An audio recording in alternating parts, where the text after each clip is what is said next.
We are in section 8-2, multiplying a polynomial by a monomial. And so here is our polynomial and our monomial, and this is page 472, example number 1. This is our monomial, this is our polynomial. So to multiply them, I need to multiply my monomial by every term in my polynomial. So there's 3 things I'm going to be multiplying by.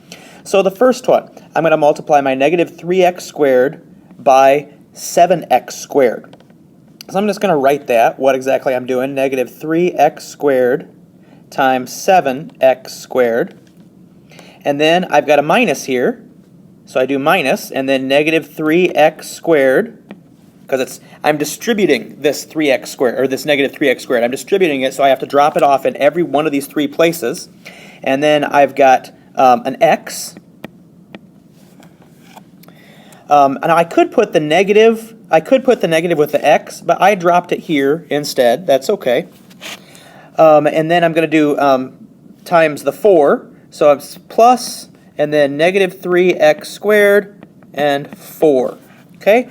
Well, first I've got my negative 3x squared times 7x squared. Negative 3 times 7 is negative 21. X squared times x squared, I add the exponents and get x to the 4th.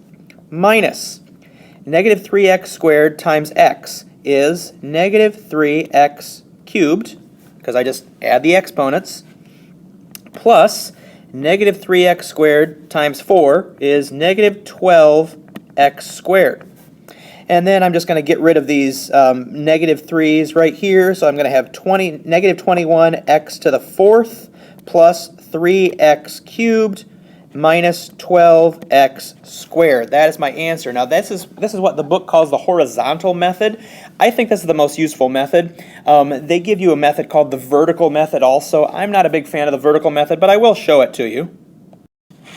So this is the setup for that same problem using the vertical method. Now one thing that I don't like about the vertical method is that you can use this when you have a polynomial that you're multiplying by, but man, it gets really messy. I don't really like it at that point. I like other methods instead. But we can use it for the monomial method if you want to. So first, we have to multiply the negative 3x times the 4, which gives us negative 12x squared.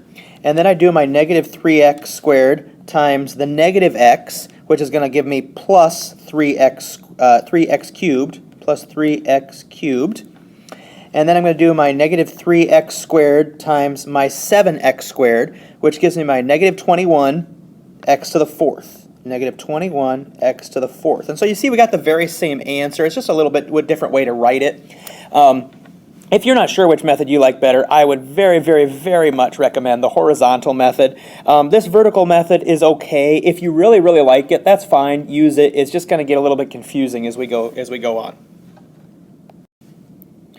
And see, like I told you, we're already getting hairier here. This one's going to be really tough to do with the vertical method. It's going to be annoying and long. So, and this is what I'm going to do is going to look annoying and long, but this is the way that I'm going to recommend that you write it out in order to not make mistakes. Now, what we've got here, we've got 2 different places where we have to distribute. We have to distribute our 2p to this negative 4p squared, and we have to distribute it here to our 5p. We have to distribute our 5 to the 2p squared and to the 20. Now, I'm going to do something a little bit different with the 5. I'll talk about that when I get there. But I'm going to write this all out, and you don't have to write it all out, but it's going to be a lot easier to make mistakes if you don't write it out. So I've got 2p times negative 4p squared, and then I've got my plus, so it's plus 2p times 5p.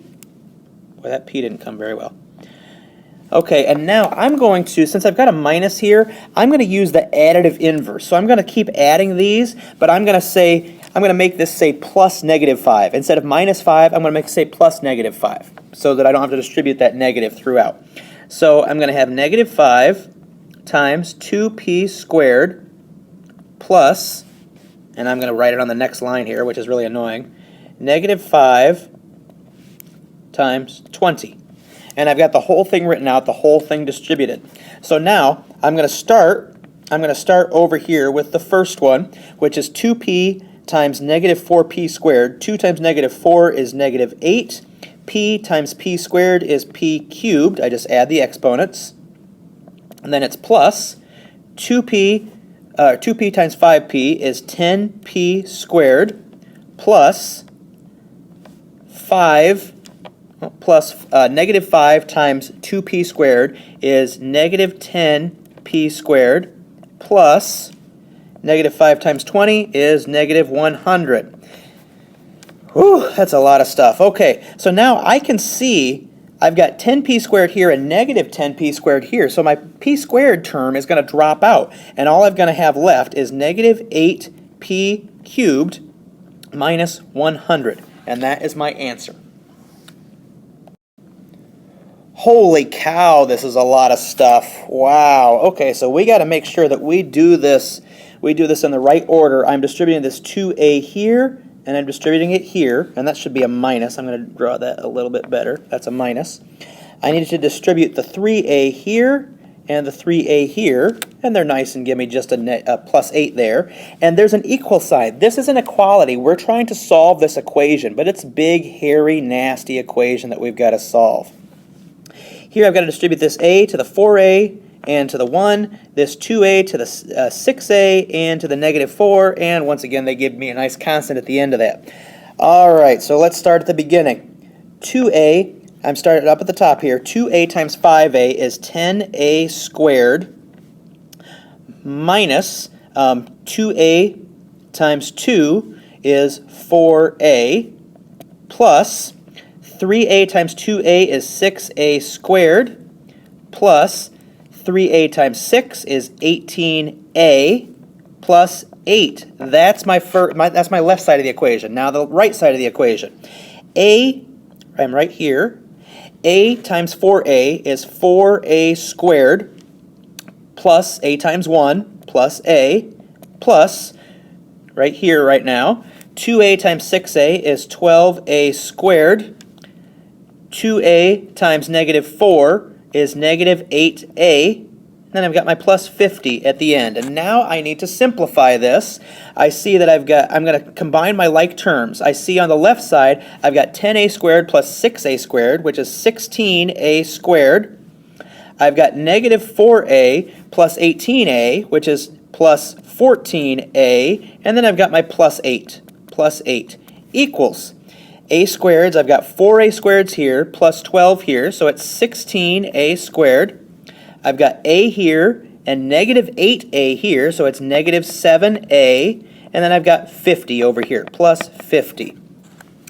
Now, I need to do the same thing on both sides of the equation. So I'm going to start out, I say I have 16a here and 16a here. So I can subtract 16a squared rather. I can subtract 16a squared from both sides of the equation. So I get 14a plus 8 equals negative 7a plus 50. And now I'm gonna get rid of this negative 7a. So I add 7a to both sides to get 21a plus 8 equals 50. Now I subtract 8 from both sides to get 21a equals 42. And divide both sides by 21 to get a equals 2. That's a whole lot of work to get a equals 2. That is the hairiest that this section will get. You will find out that the ones previous to this one are actually pretty easy.